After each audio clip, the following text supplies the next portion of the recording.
محترم ناظرین، السلام علیکم ورحمۃ اللہ وبرکاتہ۔ بسم اللہ الرحمن الرحیم۔ ناظرین، 1400 سال گزرنے کے بعد بھی سرور کائنات حضرت محمد مصطفیٰ صلی اللہ علیہ وآلہ وسلم کے ایک صحابی زندہ ہیں، جن کی زیارت کے لیے ہر سال لاکھوں لوگ اردن کا سفر کرتے ہیں۔ آئیں ان صحابی کے بارے میں تفصیلی واقعہ بیان کرتے ہیں۔ پیارے دوستو، سرور کائنات حضرت محمد مصطفیٰ صلی اللہ علیہ وآلہ وسلم کی عمر مبارک جب 12 سال ہوئی تو آپ صلی اللہ علیہ وآلہ وسلم نے اپنے محترم چچا حضرت ابو طالب کے ساتھ شام کی طرف ایک تجارتی سفر کیا۔ یہ ایک ایسا سفر تھا کہ جس نے پہلی بار اللہ کے آخری نبی صلی اللہ علیہ وآلہ وسلم کو 12 سال کی عمر میں ہی کسی نے پہچان لیا اور کھل کر اعلان کر دیا گیا کہ یہ بچہ اللہ کا آخری نبی ہے۔ ناظرین، یہ واقعہ جامع ترمذی مصنف ابن ابی شیبہ تاریخ ابن عساکر شیخ بخاری البدایہ والنہایہ تاریخ تبریز سیرت ابن حشام طبقات ابن سعد الہام دلائل النبوت سیرت حلبیہ اور خصائص الکبریٰ میں کمی بیشی کے ساتھ صحیح اسناد سے مذکور ہے۔ محترم ناظرین، اہل قریش تاریخ مقاصد کے لیے دو بڑی سفر کرتے تھے۔ موسم گرما میں شام کی طرف جبکہ سردیوں میں یمن کی جانب سفر کیا کرتا تھا۔ اللہ سبحانہ و تعالیٰ نے قرآن مجید میں بھی قریش کے ان تجارتی سفروں کا ذکر کیا ہے۔ چنانچہ حضرت ابو طالب تجارت سے وابستہ تھے، اسی لیے انہوں نے قریش مکہ کے ساتھ شام کی تجارت سفر کا منصوبہ بنایا۔ 586 عیسوی کا واقعہ ہے اور اس وقت حضرت اکرم صلی اللہ علیہ وآلہ وسلم حضرت ابو طالب کے زیر کفالت تھے، تو حضرت ابو طالب حضور اکرم صلی اللہ علیہ وآلہ وسلم کو بھی اپنے ساتھ تجارتی سفر پر لے گئے، جبکہ کچھ روایات میں یہ ملتا ہے کہ حضرت ابو طالب حضور اکرم صلی اللہ علیہ وآلہ وسلم کو مکہ سے باہر نہ لے جانا چاہتے تھے، کیونکہ وہ آپ صلی اللہ علیہ وآلہ وسلم کے بچپن کے معجزات سے واقف تھے اور انہیں یہ ڈر تھا کہ مکہ مکرمہ کے باہر کہیں کوئی یہودی گروہ آپ کو کوئی نقصان نہ پہنچا دے، اور دوسرا وہ آپ کو سفر کی مشکلات سے دوچار نہ کرنا چاہتے تھے، کیونکہ حضرت ابو طالب حضور اکرم صلی اللہ علیہ وآلہ وسلم کو بھتیجا کم اور بیٹا زیادہ سمجھتے تھے۔ خیر، نبی کریم صلی اللہ علیہ وآلہ وسلم کے اصرار پر حضرت ابو طالب نے آپ کو شریک سفر کیا۔ قریش نے سفر شروع کیا اور سفر کرتے کرتے یہ قافلہ دمشق کے قریب بصرہ نامی مقام پر پہنچا، جہاں ایک گھنا درخت دیکھ کر سخت گرمی کی وجہ سے قافلے والوں نے کچھ دیر آرام کرنے کا فیصلہ کیا۔ اس جگہ سے کچھ فاصلے پر ایک گرجا گھر اور عیسائی خانقاہ بھی موجود تھی، اور خانقاہ میں کچھ عیسائی راہب آ کر اللہ کی عبادت کیا کرتے۔ ان عیسائی راہبوں میں سے ایک کا لقب بحیرہ تھا۔ بحیرہ کا اصل نام برجس یا جرجس تھا، لیکن اپنے زیادہ علم اور زیادہ عبادت کی وجہ سے اسے بحیرہ کے لقب سے پکارا جاتا تھا۔ بحیرہ اپنی خانقاہ میں اس قریش کے قافلے کو آتا دیکھ رہا تھا۔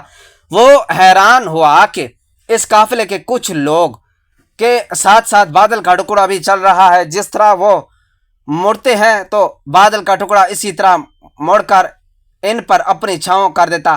اب جب یہ قافلہ اس درخت کے نیچے آرام کے لیے رکا تو بحیرہ نے دوسرا راہبوں کو کہا کہ اس قافلے کے لوگوں کو کھانا پر بلایا جائے۔ ایک روایت کے مطابق جب یہ قافلہ والے اتر کر درخت کے سائے میں بیٹھنا شروع ہوئے تو نبی کریم صلی اللہ علیہ وآلہ وسلم چونکہ عمر مبارک میں سب سے چھوٹے تھے، چنانچہ آپ نے انتظار فرمایا کہ پہلے بڑے بیٹھ جائیں، پھر آپ کہیں تشریف فرما ہوں۔ یہ کم تھا اور جگہ بہت، لیکن پھر بھی اس درخت کی شاخیں پھیلی اور آپ صلی اللہ علیہ وآلہ وسلم پر اپنا سایہ کر دیا۔ بحیرہ راہب نے دیکھا تو وہ بھی حیران ہوا کہ کیسے اس درخت کی شاخیں پھیل گئیں۔ جب بحیرہ کا بھتیجا ہوا قاصد قریش کے قافلے میں پہنچا اور بتایا کہ سارے قافلے کے آج رات ہمارا گرجے میں دعوت ہے، تو قریش مکہ خوش ہوئے، جبکہ بعض سوچنے لگے کہ ہم تو ہر سال اس قافلے میں آتے ہیں لیکن پہلے کبھی ہماری دعوت نہیں کی گئی۔ محترم ناظرین، روایات میں آتا ہے کہ بحیرہ انجیل اور تورات کا بہت بڑا عالم تھا اور اس نے مقدس کتابوں میں اور صحیفوں میں آخری نبی کی آمد کے بارے میں پڑھ رکھا تھا، اور اس کا مقصد اس تجارتی شاہراہ پر بیٹھنے کا بھی یہی تھا کہ وہ یہ جان چکا تھا کہ اللہ کے آخری نبی صلی اللہ علیہ وآلہ وسلم گزر اس شہرا سے ہوگا۔ خیر، اہل قریش حضرت محمد مصطفیٰ صلی اللہ علیہ وآلہ وسلم اور دو لوگوں کو سامان کے پاس چھوڑ کر دعوت کھانے کے لیے عبادت خانے پہنچ گئے۔ بحیرہ کیونکہ بہت بڑا عالم تھا اور وہ آخری نبی کی نشانی بھی جانتا تھا، اس لیے ان نشانیوں کو دیکھنے کے لیے اس نے جو دعوت شروع کی تو اپنے خادم کو کہا کہ ان سے سب لوگوں کے آگے کھانا میں خود رکھوں گا۔ چنانچہ بحیرہ نے خود سب کو کھانا کھلایا اور بہت حیران ہوا کہ ان میں تو وہ بندہ نہیں جس کو میں تلاش کر رہا ہوں۔ جب سب کھانا کھا چکے تو اس نے قریش سے کہا کہ کیا تم میں کوئی ایسا شخص بھی ہے جو بچ گیا ہے جس نے ابھی کھانا نہ کھایا ہو؟ وہ کہتے ہیں کہ محمد صلی اللہ علیہ وآلہ وسلم اور دو اور لوگ جو سامان کی حفاظت کر رہے ہیں وہ ابھی رہتے ہیں۔ چنانچہ 3 لوگ یہاں سے گئے اور پھر نبی مکرم صلی اللہ علیہ وآلہ وسلم بھی بحیرہ کی عبادت گاہ میں داخل ہوئے۔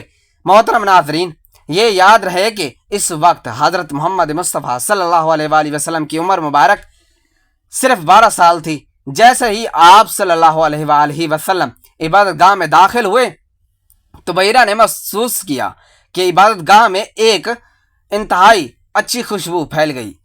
اب بحیرہ راہب کی تمام تر توجہ یہ 12 سال کا بچہ بن چکا تھا۔ اہل قریش لات و عزا کے نام سے کھانا شروع کیا کرتے تھے، جبکہ اس بچے نے کھانا کھانے سے پہلے لات و عزا کا نام نہ لیا تھا۔ اس کے بعد بحیرہ نے دیکھا کہ اہل قریش بات بات پر لات و عزا کی قسمیں کھا رہے تھے، جبکہ حضور صلی اللہ علیہ وآلہ وسلم تھے۔ بحیرہ تو آپ کی ذات مبارک میں نبوت کے شواہد نظر آ رہے تھے، لیکن وہ پہلے آپ سے کچھ سوالات کرنا چاہتا تھا، اس کا یقین تکمیل کو پہنچ جائے۔ بحیرہ نے نبی کریم صلی اللہ علیہ وآلہ وسلم سے کہا کہ میں تمہیں لات اور عزا کی قسم دیتا ہوں کہ جو میں پوچھوں گا اس کا صحیح جواب دینا۔ اس پر حضور صلی اللہ علیہ وآلہ وسلم نے فرمایا کہ میرے سامنے لات و عزا کا نام مت لے، مجھے جتنی شدید نفرت ان سے ہے کسی اور چیز سے نہیں ہے۔ یہ بحیرہ کے لیے ایک اور مضبوط دلیل تھی، لیکن بت پرست معاشرے میں آنکھ کھولنے والے اس شخص کو بتوں سے کس قدر نفرت ہے جیسے حضرت ابراہیم علیہ السلام کو تھی۔ پھر بحیرہ نے حضور نبی کریم صلی اللہ علیہ وآلہ وسلم سے ان کی نیند پر خوابوں کے بارے میں کچھ سوالات کیے۔ بنیاد کے طور پر بحیرہ کو آخری نبی کی نشانیوں کا علم تھا اور وہ ان نشانیوں کو پورا کر رہا تھا۔ نبی کریم صلی اللہ علیہ وآلہ وسلم سے سوالات و جوابات کا یہ سلسلہ ختم ہوا تو بحیرہ نے نبی کریم صلی اللہ علیہ وآلہ وسلم سے کہا کہ وہ اس کی پشت مبارک دیکھنا چاہتے ہیں۔ حضور اقدس نے ان کو اجازت دے دی۔ بحیرہ حضور اقدس صلی اللہ علیہ وآلہ وسلم کی پشت مبارک پر جب نبوت کی مہر دیکھی تو بحیرہ کا یقین مکمل ہو گیا، آپ ہی اللہ سبحانہ و تعالیٰ کے آخری نبی ہیں۔ اور وہ بحیرہ نے پھر حضرت ابو طالب سے پوچھا کہ یہ لڑکا رشتے میں آپ کا کیا لگتا ہے؟ تو آپ اس پر حضرت ابو طالب فرمانے لگے کہ یہ میرا بیٹا ہے۔ بحیرہ راہب تھوڑا چونک گیا اور کہنے لگا کہ میرے علم کے مطابق تو اس بچے کے والد اس کی پیدائش سے پہلے فوت ہوئے ہیں۔ تو حضرت ابو طالب کہنے لگے کہ ہاں، میں اس کا چچا ہوں، لیکن مجھے اپنے بیٹے کی طرح عزیز ہے۔ بحیرہ کہنے لگا کہ یہ لڑکا اللہ کا آخری نبی ہے، اس کا نام اور یہ نشانیاں جن کو میں نے جانچ لیا ہے وہ تمام مقدس کتابوں میں لکھی ہیں۔ اس لڑکے کو جلد واپس مکہ مکرمہ لے جاؤ، کیونکہ اگر رومیوں اور یہودیوں کو یہ نشانی دیکھ گئی اور وہ ضرور اس کو نقصان پہنچائیں گے اور تمہارے قافلے کو تباہ کر دیں گے۔ یہ سنتے ہی حضرت ابو طالب نے اپنے سفر منسوخ کیا اور محمد مصطفیٰ صلی اللہ علیہ وآلہ وسلم کو لے کر مکہ مکرمہ واپس چلے گئے۔ قریش کے سب لوگوں نے بحیرہ کی باتیں سنی، لیکن بد نصیبی کے ان کو ایمان نصیب نہ ہوا، جبکہ بحیرہ کہنے لگا کہ میں ان پر ایمان لاتا ہوں اور سچے دل سے ان کی رسالت کو قبول کرتا ہوں۔ محترم ناظرین، چونکہ پودے جاندار ہوتے ہیں، اس لیے وہ درخت جس کا اس واقعے میں ذکر ہے، جس کے سائے سے دور حضور اکرم صلی اللہ علیہ وآلہ وسلم بیٹھے، تو اس نے اپنی شاخیں پھیلا دیں۔ اسے مفسرین حضرات نے صحابی درخت کہہ کر پکارا ہے۔ 1400 سال سے زائد کا عرصہ گزرنے کے بعد بھی یہ درخت واحد جاندار چیز ہے جسے نبی کریم صلی اللہ علیہ وآلہ وسلم کی زیارت کا شرف حاصل ہے۔